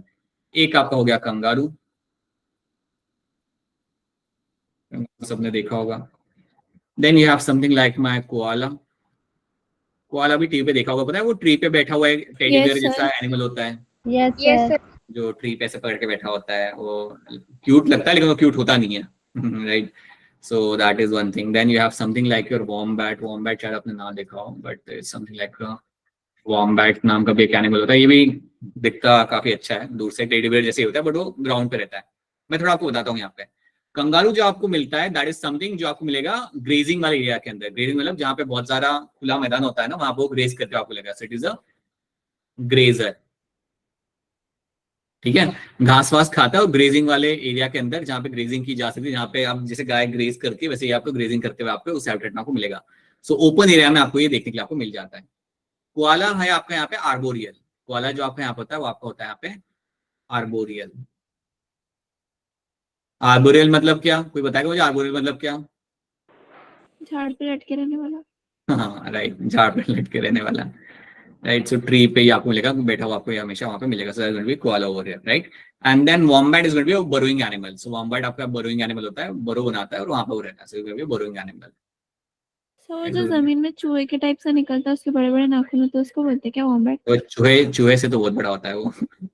चूहे हाँ से वो तो बड़ा बहुत बड़ा. होता है, बट ऐसा दिखता है छोटा सा. हाँ ग्रे कलर का, छोटा सा नहीं होता. छोटा सा नहीं होता, काफी बड़ा होता है वो wombat. It's like a big, इतना बिग साइज का होता है, बोरिंग होता है, and it looks like a big teddy bear. और जमीन में रहता है वो. That will be wombat. Search कर लेना गूगल के ऊपर. राइट. इतना इतना क्यों टेंशन ले रहे हो? That is advantage of teaching right now. कुछ भी तुम गूगल पे सर्च कर सकते हो. Wombat, Tasmanian devil, everything you can get to see. So वैसे एक और है आपका एनिमल यहाँ पे होता है, वो is going to be carnivorous होता है. That's going to be Tasmanian devil. Indian devil. एक कार्टून आता था, उसके अंदर ये दिखाते थे. आपके टाइम पे नहीं, आपके टाइम पे शायद नहीं होगा, बट एक कार्टून आता था लूनी टून्स करके. उसमें एक कैरेक्टर होता था Tasmanian devil. So these animals are going to be nocturnal. ये रात को निकलते हैं. नॉक्टर्नल. ठीक है. अब मैं यहाँ पे एग्जांपल दे रहा हूँ आपको यहाँ पे मार्सुपियल्स का. मार्सुपियल के बारे में पता है एक बात कॉमन क्या है, इनके पास वो पाउच होता है. आपने पढ़ा होगा, सुना होगा. Right. They have this pouch जहाँ पे अपने बेबी को रखते हैं. सुना है आपने ये बात? क्या आपने Yes, कभी sir. टर्म Yes, सुना sir. है कभी? Yes, कभी sir. आप सुना है? So marsupial are those animals which will have the pouch in their belly, and उस pouch के अंदर वो बेबी को वहाँ पे like grow करता है वो. Right after birth. Sir koala में भी पाउच होता है. कॉलेज में भी आपको पाउच मिलेगा. बिल्कुल. So they'll all have those particular pouch where the babies are going to grow over there. ठीक है. So they are going to be called as marsupials. अब ये सारे marsupials आपको मिलते हैं ऑस्ट्रेलिया में. काफी इंटरेस्टिंग बात है कि ये सारे marsupials आपको मिलेंगे यहाँ पे आपके ऑस्ट्रेलिया में. आपको ये मिलते हैं देखने के लिए. अब बात ऐसी है कि जो सारे marsupials की जो मैं आपको यहाँ पे एग्जाम्पल दे रहा हूँ, ये तो कम है, और भी कई सारे एग्जाम्पल यहाँ पे होंगे. They will all come from the common ancestor. So आप ये सोच लो कि you have a common ancestor, right? You have a common ancestor आपका यहाँ पे. You have the एक कॉमन एंसेस्टर आपका रहा होगा आज से हजारों साल पहले, और उसमें से ये सारे मार्सुपियल आपके इवॉल्व किए. तो कुछ मार्सुपियल आपके थे जो जाके रहने लगे आपके ओपन फील्ड्स के अंदर. ओपन फील्ड मतलब ओपन एरिया में जाके रहने लगे. देवर माय कंगारूज, मतलब जो हैबिटेट था उसके हिसाब से. सोपुरा में जाके देखो कंगारूज थे. कुछ थे मार्सुपियल जिन्होंने बोला कि नहीं भैया हम तो पेड़ पे रहेंगे. So some went and started living on the trees. Trees पे जाके वो रहने लगे. So they became your koala. Right. कुछ मार्सुपियल थे जो जाके बोले कि नहीं हम बरोइंग एनिमल बनेंगे, हम जाके सॉइल में रहेंगे. So they became a burrowing animal. They started living in the burrows. Right. ये मैं हैबिटेट उनका यहाँ पे लिख रहा हूँ. So they were my wombat. ठीक है. वैसे कुछ मार्सुपियल थे जिन्होंने बोला कि नहीं we are going to be carnivorous and we are going to be nocturnal. So they became my nocturnal animals. So as per the habitat, as per their environment, they adapted and they became a different species. और वहां पे वो different species आपके यहाँ पे बन गए. Open area में रहने वाले आपके वहां पे थे कंगारूस थे. ट्री पे रहने वाले जो थे आपके वहां पे थे वो आपके थे यहाँ पे कोआला, जो आपके ट्री में जाके रहने लगे. राइट. सो दे अडेप्टेड. उनकी जो फीचर्स आपको मिलते हैं वहां पे वो उस हैबिटेट के हिसाब से आपके डेवलप कर गए. बरोज में जो वहां पे जाके रह रहे थे, देवर माय वॉम्बैट. वॉम्बैट जाके जो बरोज में रहते, they became a wombat over there. And जैसे कि यहाँ पे आपको बना आपका ताजमीन डेविल भी आपका इस तरीके से आपका इवॉल्व कर दिया। सो कॉमन एंसेस्टर में से बात वही है, कॉमन एंसेस्टर में से आपको अलग अलग स्पीशीज बनते हुए आपको यहाँ पे मिल गई। You actually see a large number of species came from the common ancestor, and that is also an example of my adaptive radiation. ये मेरा बनेगा यहाँ पे एग्जाम्पल है अडेप्टिव रेडिएशन। सिंपल है ये भी, जैसे आपका डार्विन फिंचेस के साथ हो रहा था, the same thing is happening over here, and this is also example of my adaptive radiation of my Australian marsupials. तो हर एक मार्सुपियल जो आपको दिख रहा है वो एक अलग हैबिटेट में रहता है, उसका एक अलग रिक्वायरमेंट होता है और उस हिसाब से उसके अंदर आपको फीचर्स देखने के लिए आपको वहां पे मिलेंगे। So this is going to be the example of my Australian marsupials. So ये एक चीज आपको यहाँ पे आ जाती है। Again, clear cut example of my adaptive radiation. क्या ये बात आप सबको यहाँ पे समझ आ रही है? Is this clear to all of you? Yes, sir. Yes, sir. Picture देख लो यहाँ पे। So these are the marsupials. So common ancestor में से आपके अलग अलग टाइप के आपके marsupials आपके बन के निकलते हैं। So they are all the marsupials which have been formed from the common ancestor. ठीक है, तो ये तो हमने यहाँ पे समझ लिया। अब यहाँ से देखो ये रहा आपका वॉम्बैट यहाँ पे ये रहा आपका वॉम्बैट। सो ये तो हमने यहाँ पे देख लिया, but there is one more thing now you have to understand. अब यहाँ से थोड़ा ध्यान देना। अभी तक हमने यहाँ पे अडैप्टिव रेडिएशन क्या होता है हमने यहाँ पे देख लिया, दो एग्जांपल देखे हमने यहाँ पे, marsupials right, and second one was my Darwin finches, वो हमने एग्जांपल यहाँ पे देखे। अब यहाँ पे क्या करना है आपको, एक चीज समझनी है। अब मैं स्टोरी बता रहा हूँ आपको यहाँ पे, उस स्टोरी को आप ध्यान से सुनना है यहाँ पे और बस समझो स्टोरी को, बाकी समझ आ जाएगा आपको यहाँ पे। सी व्हाट इज हैपनिंग ना, अज्यूम करो कि एक हैबिटेट है और उस हैबिटेट के अंदर आपको दो टाइप के आपको लाइक एनिमल्स आपको मिल जाए। सो यहाँ पे मार्सुपियल्स भी आपके पास वहां पे ट्रायंगल वाले हैं मेरे वहां पे marsupials. So these are my marsupials, ठीक है। और एक और टाइप का एनिमल आपको मिला, that's my placental mammals.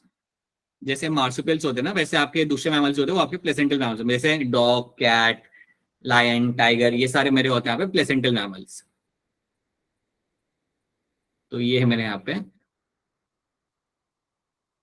Placental mammals, ठीक है।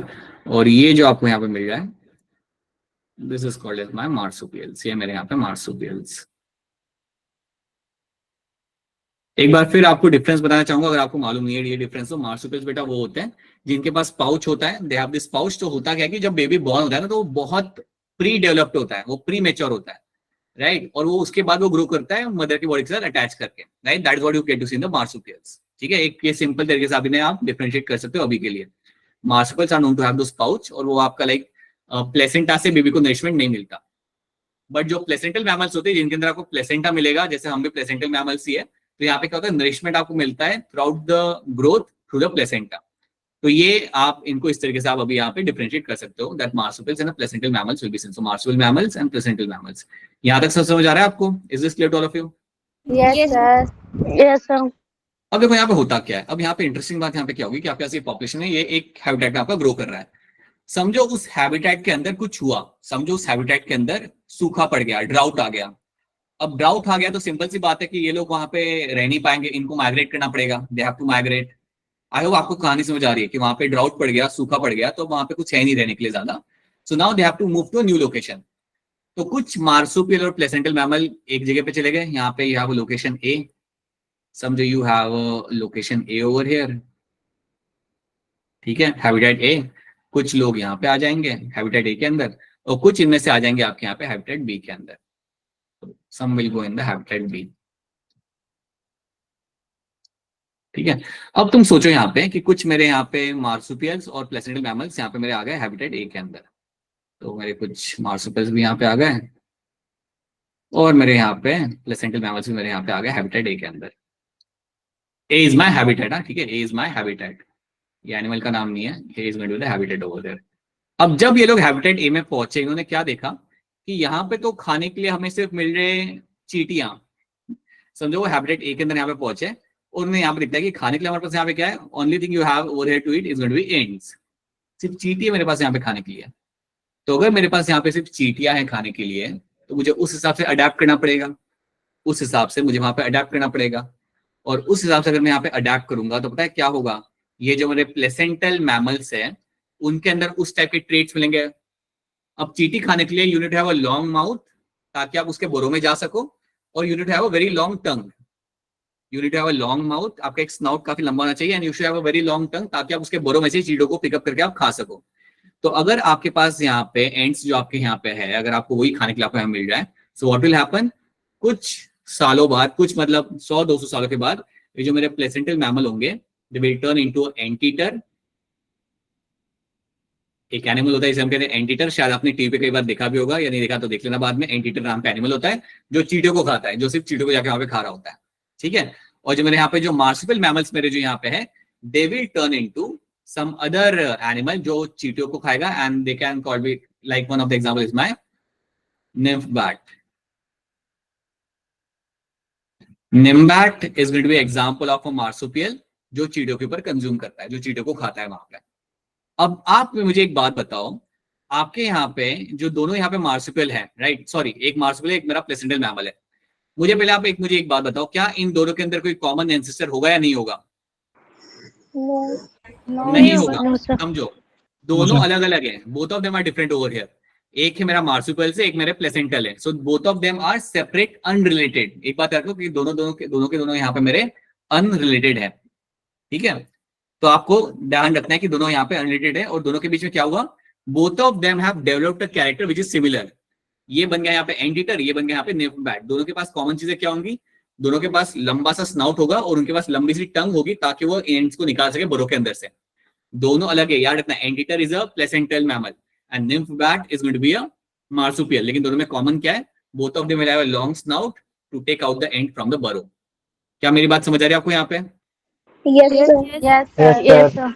और नहीं आ रही देन बता देना, ऐसे घबरा के बैठे मत रहना यहाँ पे, राइट। ये क्या हो रहा है क्लास में, ऐसे मत बैठे रहना, जस्ट टेल मी अगर समझ नहीं आ रहा तो। एक और एग्जांपल आपको यहाँ पे देता हूँ।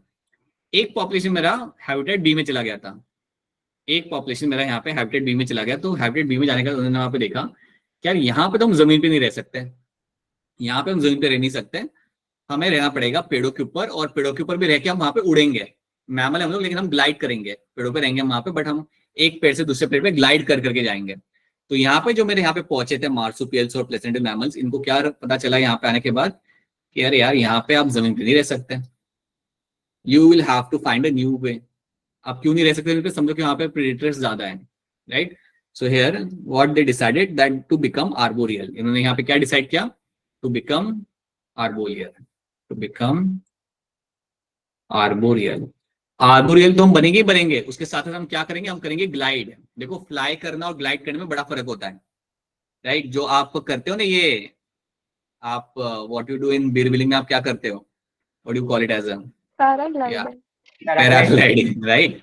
हाँ, तो वो आपका ग्लाइडिंग होता है, आप उड़ नहीं रहे होते वहां पे, आप बस ग्लाइड कर रहे होते हो एक पॉइंट से दूसरे पॉइंट के अंदर, right, using that the surface area जो आपको इंक्रीज किया जाता है उस पैराशूट के थ्रू आप ग्लाइड कर रहे होते हो, राइट। तो इन्होंने भी क्या डिसाइड किया कि हम बनेंगे arboreal and then will do the gliding over there. वहां पे हम करेंगे हमारे यहाँ पे ग्लाइडिंग, राइट। तो हम यहाँ पे करेंगे, हमारे यहाँ पे ग्लाइडिंग करेंगे हम लोग यहाँ पे। तो जब इन्होंने ये डिसाइड किया तो क्या हुआ, आपके जितने भी आपके यहाँ पे मार्सुपियल थे, they will turn into a animal which will do the gliding, and ये जो आपके यहाँ पे प्लेसेंटल मैमल्स है, they will turn into animal which will do the gliding. जैसे कि आप हो जाएगा यहाँ पे gliding squirrel, it will turn into the gliding squirrel, right. और ये भी एक आपको दूसरा एनिमल यहाँ पे आपको बन जाएगा, इसका नाम मुझे याद नहीं आ रहा, जो ग्लाइड कर पाएगा। So this will be a marsupial, यहाँ पे एक ऐसा मार्सुपियल आपका यहाँ पे होगा जो आपका यहाँ पे ग्लाइड कर पाएगा, which will be able to do the gliding over there. अब अगर ये मेरा मार्सुपियल यहाँ पे ग्लाइड कर पा रहा है, सुनो मेरी बात, अगर मेरा मार्सुपियल यहाँ पे मेरा ग्लाइड कर पा रहा है और यहाँ पे मेरी स्क्विरल यहाँ पे ग्लाइड कर पा रही है, सो दैट मीन्स व्हाट, इन दोनों के अंदर मुझे कॉमन ट्रेट मिलेगा देखने के लिए, इन दोनों के अंदर कुछ तो कॉमन ट्रेट मिलेगा जिसके वजह से दोनों के दोनों ग्लाइड कर पाएंगे। क्या ये बात आपको समझ आ रही है? Is this clear to all of you? दोनों के अंदर कुछ तो कॉमन होगा जो ग्लाइड करने के लिए आपको मिलेगा यहाँ पे देखने के लिए। बट आप एक बात बताओ, क्या ये दोनों रिलेटेड है एक दूसरे के साथ? Are this two animals related to each other?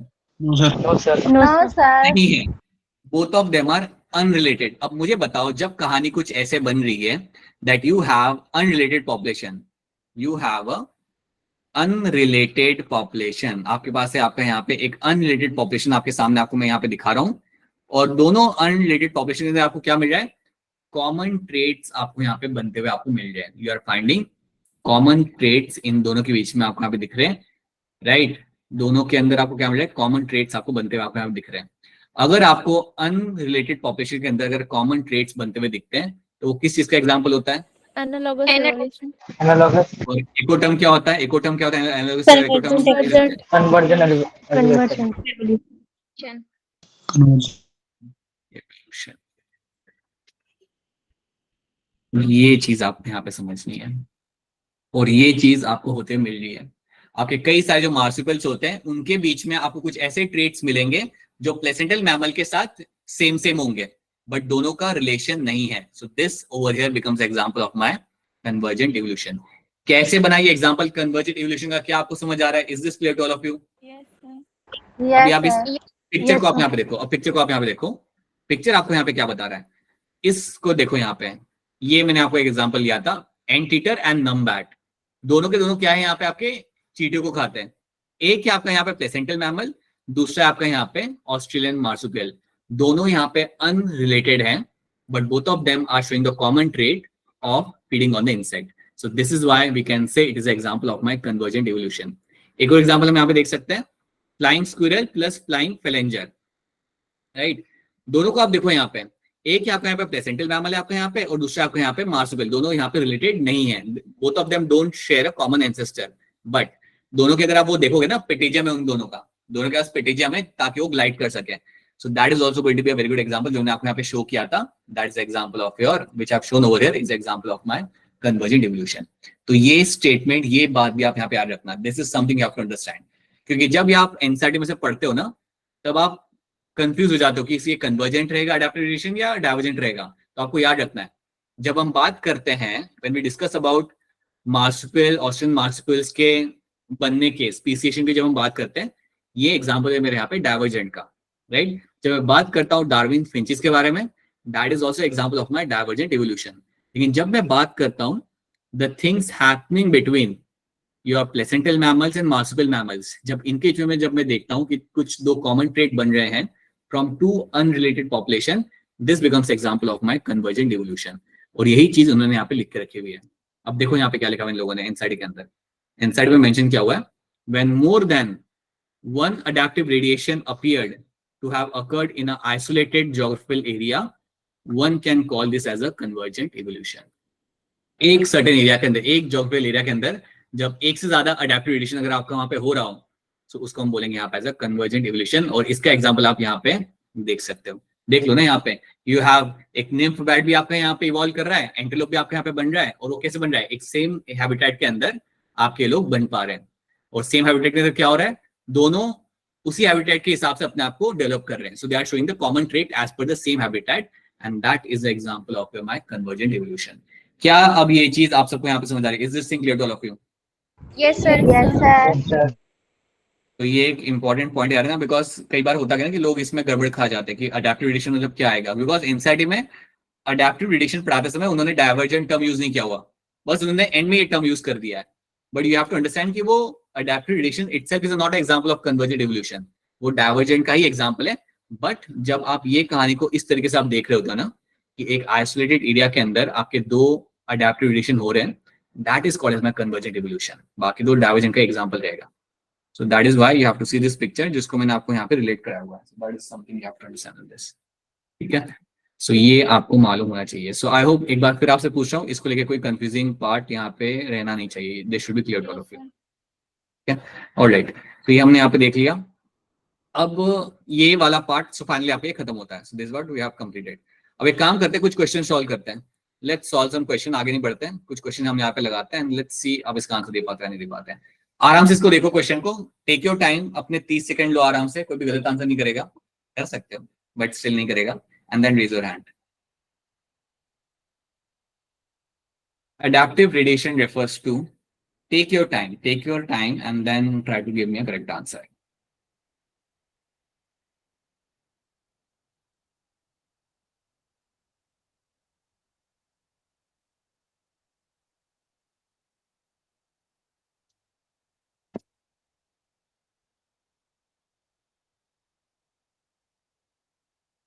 क्या लग रहा है तनुप्रीत इसका आंसर?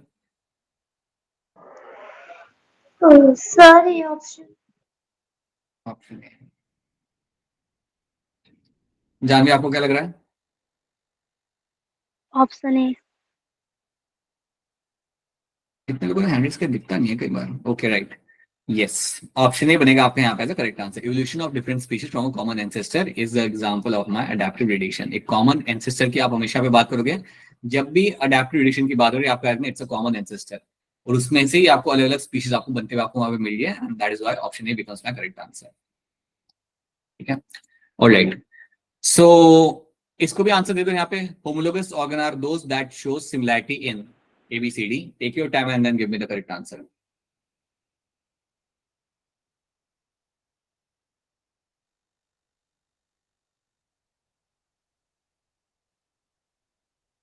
बस दो ही लोग, बताओ शिवा क्या होगा इसका answer. Sir option C. Right, homologous organ are those organ that show similarity in the origin. इनका ओरिजिन का रहेगा यहाँ पे सिमिलैरिटी, फंक्शन यहाँ पे अलग हो जाता है but they will have similarity in their origin. So yes, option C becomes my correct answer. बहुत बढ़िया, आराम से देखो इसे, take your time, read this question and then try to answer this.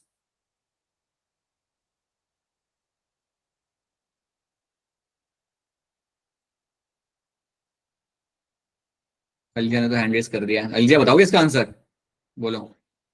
Sir एक मिनट। बाकी लोग भी ट्राई करिए, क्या कर रहे हो आप लोग, like it's a simple question, just take your time and try to answer this. बाकी लोग क्या, काजल एवोल्यूशन में क्या हो रहा है, समझ आ रहा है नहीं आ रहा काजल?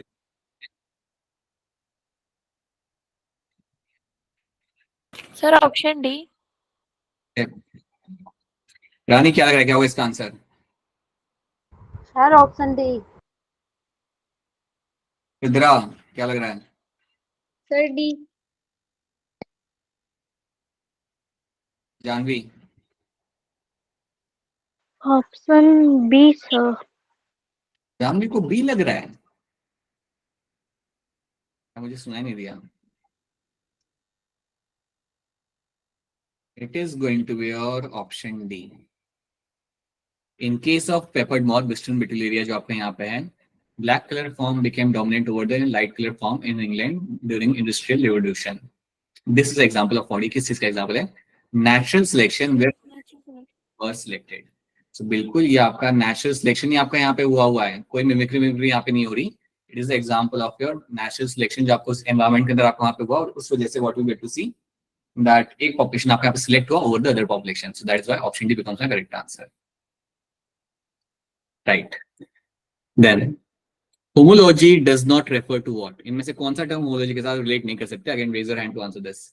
इनमें से कौन सा टर्म है जो आप होमोलॉजी के साथ कभी भी रिलेट नहीं कर सकते?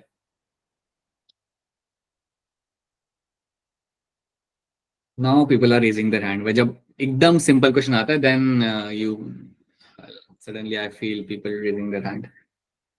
लोग शुड आई डू? बताइए अलजिया क्या होगा इसका answer? Option C. Right, option C becomes the correct answer. Convergent evolution कभी भी आपको होमोलॉजी के साथ यहाँ पे नहीं आएगा। That is going to be your option C over here. देखो ध्यान से and then raise your hand. Which of the following are homologous organ? इनमें से कौन सा आपके यहाँ पे होमोलोगस ऑर्गन है? Which of the following is going to be a homologous organ?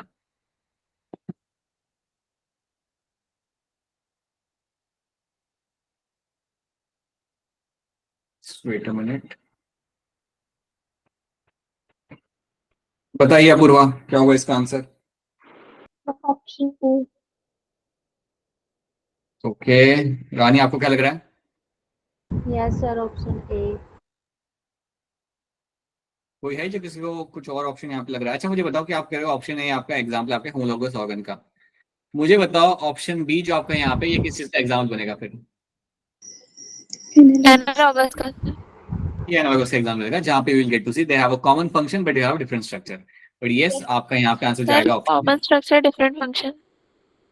हाँ, common you have a common function. Yes, you have a common function but you have a different structure. तो ये मिलेगा आपको analogy के अंदर, but यहाँ पे you are getting option A becomes the correct answer. ठीक है, देखो ध्यान से, what can be the answer in this?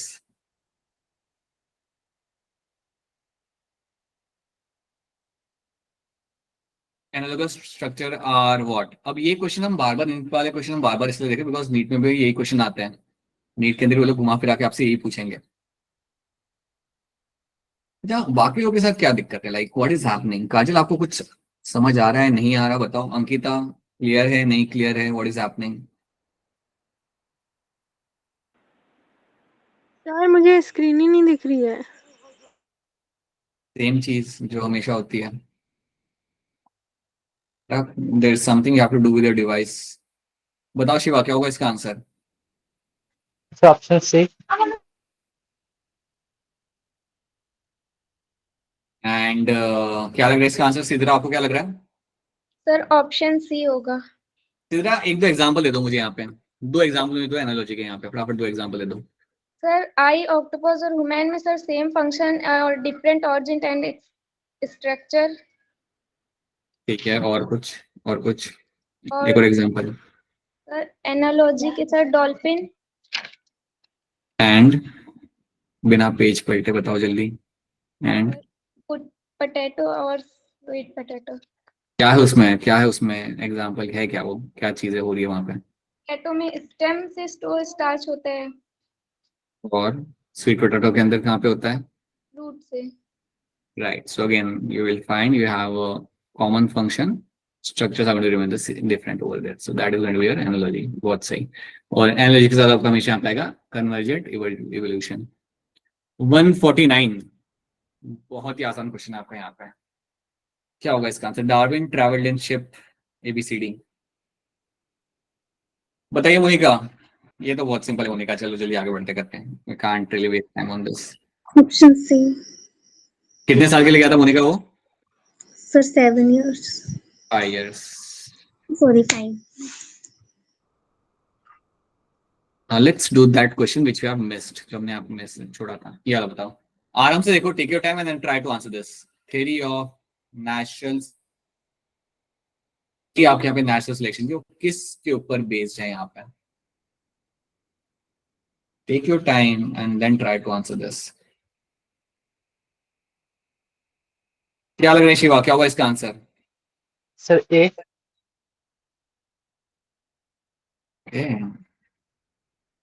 Ankita, क्या लग रहा है आपको? बी। कमनप्रीत? तो मुझे सी लग रहा है। अब फिर डी बोल दो। फिर बेटा आप लोग फिर तो एक्सप्लेन सी। तनवीर, सी वाला एक्सप्लेन कर दो। सर आपने बताया था ना कि वो जो मॉस्किटो होते हैं कईयों के पास स्पेसिफिक जीन होती है। तमनप्रीत, आई नो मैंने क्या बताया था बेटा, I know. See, when you talk about natural selection, याद रखना, it always work by nature. Natural selection acting on a favorable variation. Favorable variation मतलब जो आपका वेरिएशन होगा, जो आपका फेवरेबल होगा उस एनवायरमेंट को लेके, उसके हिसाब से आपका नेचुरल सिलेक्शन आपका पे होगा। Right, so this becomes my correct statement. तो नेचुरल सिलेक्शन की जब हम यहाँ पे बात करते हैं, प्लीज अंडरस्टैंड, जो मैंने आपको एग्जांपल दिए थे, एग्जांपल आपको देते हैं ताकि आप स्टोरी समझ पाओ। तो जब हम बात करते हैं नेचुरल सिलेक्शन की, so please understand that simply means कि आपका नेचर के अंदर क्या करेगा, नेचर आपके साथ या आपके जो सूटेबल वेरिएशन होंगे उनको सिलेक्ट करेगा on the basis of the favorable environment over there, on the basis of the environment in which you are living over there. So natural selection acting on a favorable variation. So this becomes my correct answer over there. Option B होने का यहाँ पे correct answer. Sir option C में क्या दिया हुआ है समझा दो। Changes in the gene, यहाँ पे बोला गया कि आपके जीन कॉम्प्लेक्स में कोई चेंजेस आपके यहाँ पे हो रहे हैं, आपके जीन्स के अंदर यहाँ पे कुछ चेंजेस आ रहे हैं, resulting in the heritable variation.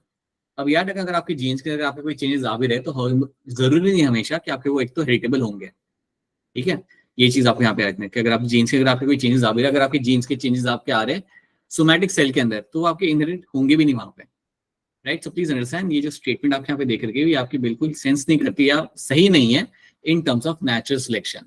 जब भी आप नेचुरल सिलेक्शन की आप यहाँ पे बात कर रहे हो, आप variation plus you also talk about the environment and the adaptability, जो आपको यहाँ पे मिल जाए देखने के लिए ऑप्शन बी के अंदर। ऑप्शन बी काफी सिंपल सा स्टेटमेंट है, बट यहाँ पे आपको बताया जा रहा है दैट फेवरेबल वेरिएशन। फेवरेबल जब यहाँ पे लिखा हुआ है, समझो इस बात को, they are talking about the environment in which they have to survive, so that is a favourable variation over here. So yes, option B becomes my correct answer. C मेरे यहाँ पे सही नहीं है, ए भी मेरे यहाँ पे क्रूड है, बिल्कुल क्रूड स्टेटमेंट है जो सेंस नहीं करता, so that is option C B becomes my correct answer. Then तो ये हमने यहाँ पे देख लिया। अब एक और चीज यहाँ पे याद रखना सब लोग, जो आपका 7.5 जो है ना आपको यहाँ पे टॉपिक एनसीईआरटी के अंदर, इसको एक बार पढ़ो, जो भी हमने अपनी स्टोरीज देखी थी ना, what are the stories we have seen, उसी के कॉन्टेक्स्ट में सारी बातें यहाँ पे लिखी हुई है, तो इसे आप खुद से पढ़ोगे। That is something you have to read by yourself and tell me कि आपको समझ आ रहा है नहीं आ रहा। जो आपको 90% आपको मैं श्योर हूँ कि आपको अपने आप से समझ आ जाएगा। This is going to be your homework, you just have to read that 7.5। यहाँ पे पता है उन्होंने क्या बात की हुई है, दे have discuss about the pesticides, they have discuss the herbicides, और उनके जैसे जो आपके रेजिस्टेंट प्लांट्स और एनिमल्स बनते हैं उनके बारे में उन्होंने बात की है। जो हमने पूरी स्टोरी पढ़ी थी ना यहाँ पे एवोल्यूशन की, वही चीज को उन्होंने वहां पे बताया हुआ आपको with those examples, with not the example which we have discuss, but they have discuss some the other examples जो ज्यादा डिटेल में है भी नहीं।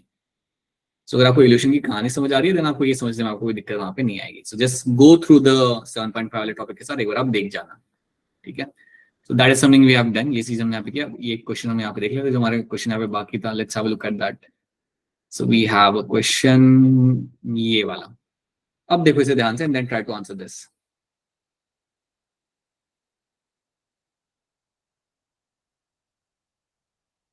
क्वेश्चन नंबर 30, बाकी लोग भी देख लो।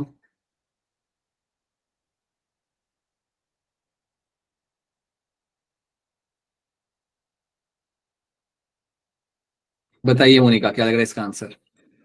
Option A. वही लग रहा है, ठीक है। क्या लग रहा है आपको रानी, आपको क्या लग रहा है? Sir option A. And Aljiya? Sir option A. Option A बनेगा यहाँ पे। Eyes of octopus and mammals is example of my convergent evolution, यहाँ पे बिल्कुल सही। And bones of the following of the vertebrate is example of divergent evolution. So ये आपका divergent evolution का आपका एग्जांपल बन जाएगा। होमोलॉजी, एनालॉजी दोनों आप यहाँ पे देख पा रहे हो। सो yes, option A becomes the correct answer. तो प्लीज ट्राई टू अंडरस्टैंड कि यहाँ से हम क्वेश्चन इसलिए बना के आपसे पूछे because you will find question coming from this, आपको मिलेगा इनमें से क्वेश्चन आते हुए बहुत ज्यादा। सो नीट में भी ये वाला एक टॉपिक काफी हॉट टॉपिक आपका यहाँ पे रहता है क्वेश्चंस के लिए, प्लीज इसलिए you have to read all those things, ठीक है। सो एक बार फिर आपसे बताना चाहूंगा कि आज हमने किया सीम्स लाइक अलजिया का काफी अच्छा ग्रिप आ रहा है इवोल्यूशन के ऊपर। अलजिया कुछ प्लान है क्या फ्यूचर में टू बिकम इवोल्यूशनरी बायोलॉजिस्ट, ऐसा कुछ है क्या? है तो बता नहीं दो। सर, मुझे बायोलॉजी में शुरू से ही इंटरेस्ट है। कुछ ऐसा स्पेसिफिक है क्या इवोल्यूशन को लेकर स्पेसिफिक, या एनिमल्स को लेकर स्पेसिफिक इंटरेस्ट, ऐसा कुछ है क्या? बता देना नहीं ऐसा कुछ हो। ऐसा नहीं है sir.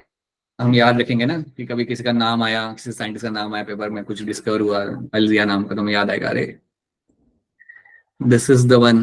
Alright, so yeah, so what we have done the adaptive radiation, have done the adaptive radiation हमने यहाँ पे देखा है, ये चीज हमने यहाँ पे कुछ सीखी है। तो प्लीज इसको एक बार जाके क्वेश्चन सॉल्व करो, रिवाइज नहीं, क्वेश्चन सॉल्व करो, तब आपका इसका ग्रिप बनेगा। Then we have also understood my homology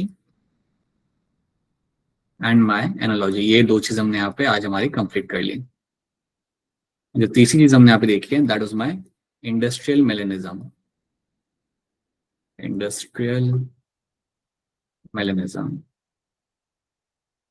These are the three main topics which we have covered. ये तीन हमारे में यहाँ पे मेन टॉपिक जो हमने कवर किया और ये आपको क्लियर कट मालूम होने चाहिए। सो अब आपको कन्वर्जेंट डाइवर्जेंट वाले टर्म अगर आपके सामने आए, देन आप मुझे एग्जांपल देना आपको आना चाहिए। या कोई भी अगर आपको पूछे what is convergent evolution and if they ask you what is the example you can give me, then you should be able to give them the example. अगर आप एग्जांपल खुद से फ्रेम कर पा रहे हो तो दैट मीन्स आपकी अंडरस्टैंडिंग वहां पे आपकी क्लियर है। और अगर आपकी अंडरस्टैंडिंग क्लियर है, देन क्वेश्चन सॉल्व करते समय आपका your brain won't take a fraction of time to answer those kind of questions. आपका काफी जल्दी आपका आंसर आएगा, ठीक है। So yeah, that's it from my end. तो ये चीज हमने यहाँ पे कर लिया। आई होप ये आपको सबको यहाँ पे समझ आ चुका है। नेक्स्ट टाइम जब हम लोग मिलेंगे, पहली चीज एक तो प्रिंसिपल ऑफ इनहेरिटेंस के क्वेश्चन सॉल्व करना, revise that topic first, and when the next time when will catch again, so at that point of time will be doing something like my mutation theory. हम कुछ और theories हम यहाँ पे देखेंगे, ठीक है। That is something we'll do. All right. Now, if you have any queries, then please go ahead and ask your queries. अगर कोई queries नहीं है, then